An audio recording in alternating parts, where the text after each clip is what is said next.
What's up, guys? It's the Board Game Bulldog here. DJ Maggard, back at it again with your Saturday Showdown winner. Wait for it. Wait for it. Boom! It finally made it. You guys voted like 3 people, but that's okay. Dead of Winter, a Crossroads game. We're about to get into it.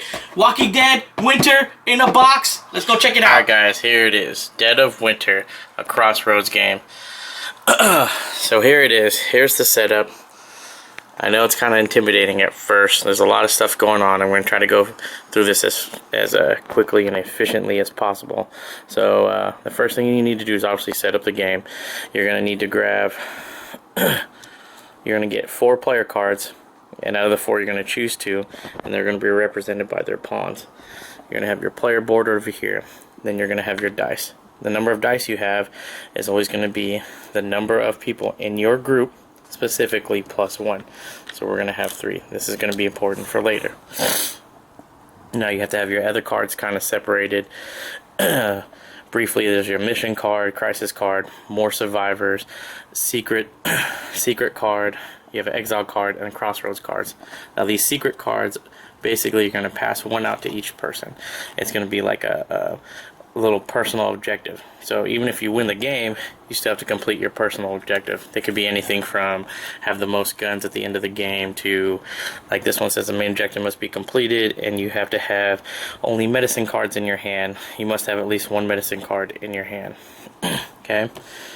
There's also betrayal cards. So if you're playing a 3-player game, you're gonna have 2 of these regular cards, or you'll have 3 of these regular cards and 1 betrayal card, and everyone will take 1 secretly. So there could be a possible betrayal within the group, and basically his objectives is totally something else, where it's to try to foil or not make you succeed in your plans. So basically, you're going to have this little player board here. It's going to tell you everything that you need to know. So first off, obviously you need to reveal a crisis card. Crisis cards, what they do is they basically just have a little extra side mission for you to do on top of whatever your mission is already. So this will change every round of every turn. The only way to succeed this crisis is to whatever this number is. He says you must have at least enough number of pills or a number of junk for the number of non-exiled players playing. So if you're playing a 3-player game, you at least need to put 3 of that type of card in here. Now, the betrayer person can actually put different cards in there to help foil that mission. And obviously, if there's a fail, you have to do whatever the fail says on here. Like this would say, let me get a close-up in here. Add 3 zombies to the library and 3 zombies to the grocery store, which is a big deal. Mind you,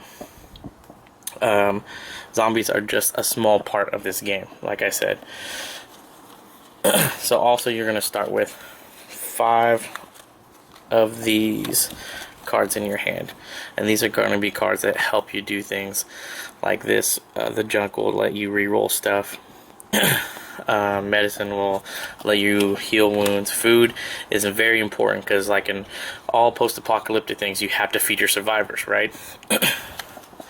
So that's what the first part is. The second part is you get to roll your action dice. So like I said, you get 1 for each person and you get to roll them. Now depending on what dice you have, you can do certain things. So actions that require a dice or something would be as simple as like attacking a zombie. So to attack a zombie, you look at your player card or whatever card that you're going to be using, and you look at this first number right here that's kind of like a POW sign. So that POW sign, 4+, you see that? In order for you to kill a zombie at your location, so let's say we're at the colony, and there's one here, you need to use a die that has 4+, so only this 6 would work. Oops. So you can put that in your use die, and then boom, zombie gone at the location. Okay? Also, you have a search action. So if you're in a different location, as in one of these, police station, grocery store, school, library, hospital, or gas station, you basically can take the top card and grab it. Now, there's multiple various different things. Now, if you can kind of look right here in the grocery store, you see those little icons in the top right corner. That's going to go from left to right of what the most is to what the least is. So food, medicine, junk, and people. They're all different at every location. They're also all different for how many people can be at a location. Okay? Also, when moving to another location, you have to roll this little die right here. This die is the biggest headache in the world.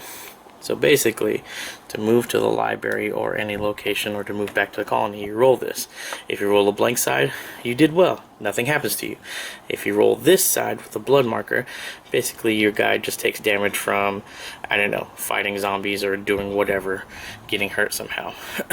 If you roll this die, your opponent or your player is going to have a frostbite, which means at the beginning of every turn he's going to get an additional point of health taken away. And then if you roll this nasty little thing here, by the way, this is a 12-sided die, there's only one tooth on this whole dice, okay, he's going to automatically die. He gets bit, he becomes infected, and basically if he becomes infected, he's going to either A, kill one person immediately from the group, or B, you have to try to make a safe attempt roll to get out of it. So that's just traveling. These cards that you get in your hand, like I said, when you need to feed people in your group. So for every person that's in a colony, 1 can of food will feed 2 people. So you would put that in the waste pile, and you would grab some of these tokens over here, of these food tokens, okay? Now food tokens can be piled up as much as you want, and they need to be paid towards the end of the round. You can also put up barricades. Barricades help you from blocking zombies coming in. So if you use dice to pay for a barricade, when a dice would get spawned at a certain area, you can just take the barricade off instead of using that zombie. Now, there's other actions you can take, but like I said, there's big interactions with everybody. Obviously, everyone's trying to get their secret mission in, and also I forgot to mention this crossroads card. At the beginning of every person's turn, the person whose turn it is, the person on the right, will take this card, and it has a little story into it.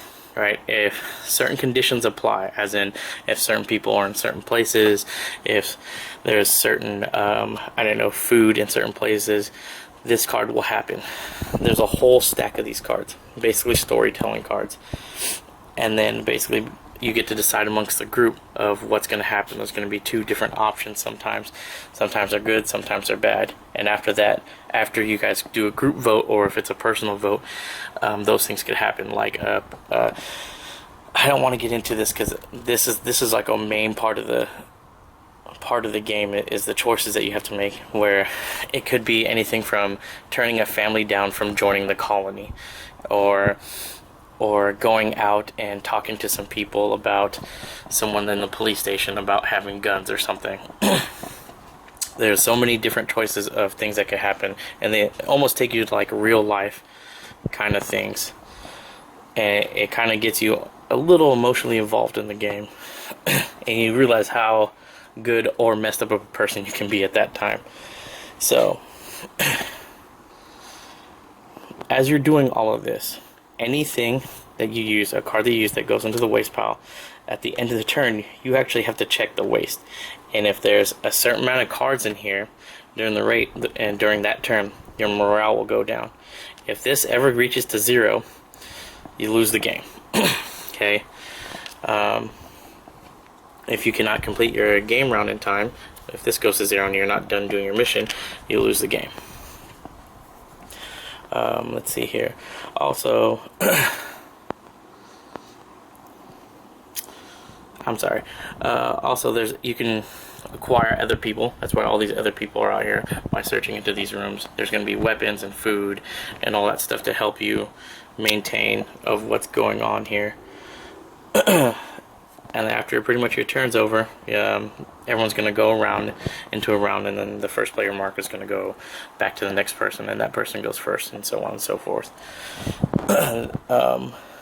That's pretty much it as far as this. Like I said, you need to watch out for a whole bunch of stuff that's going to be happening.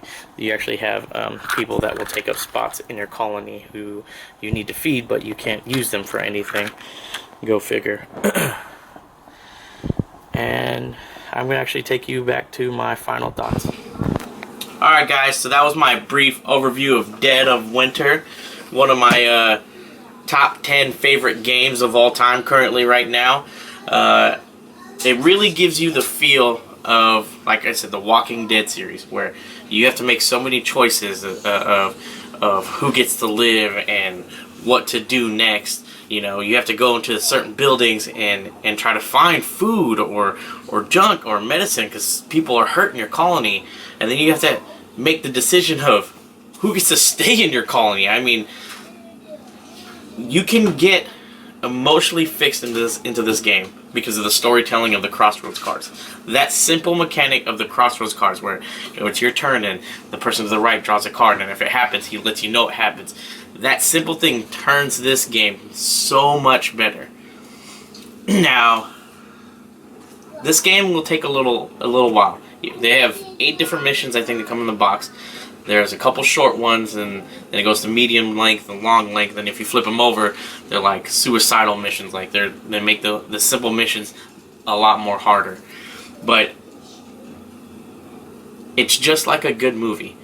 If you're playing for that long period of time, 2 hours, sometimes 3 hours, it doesn't seem like you're playing for that long because the game is so good. I'm telling you right now, if you have a chance, go try this game out right now. Go get a group of people, read the rule book, and then just get into it. Because this game is that good. Like I said, one of my top 10 favorite games ever right now. I'd give it a 9 out of 10. That's how good I think this game is. Anyways, and that's been my brief overview of Dead of Winter. I'm the Board Game Bulldog, DJ Maggard. And if you're bored, game.